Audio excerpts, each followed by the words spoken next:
My buddy Chevy Colorado has developed a bad reception issue with the radio. I'm going to show you how to fix it. You're going to need to take off this trim ring that goes around the radio, that silver one. It's just held in by clips. Just pry it off with a screwdriver. Then the face is held on with some 7mm bolts. There's 4 of them, one here, and there's 2 at the top. Then you can go ahead and just pull off the display. Radio tuner is back here.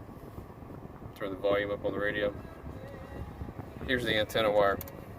Now the antenna was like this, and notice how the sound went away.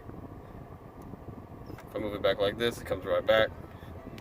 So right here, there's a poor connection right here with the antenna, and what I'm going to do to fix it, I'm just going to move it back up here, and I'm going to zip tie right here, and it should, or it will, fix my problem with this Chevy Colorado.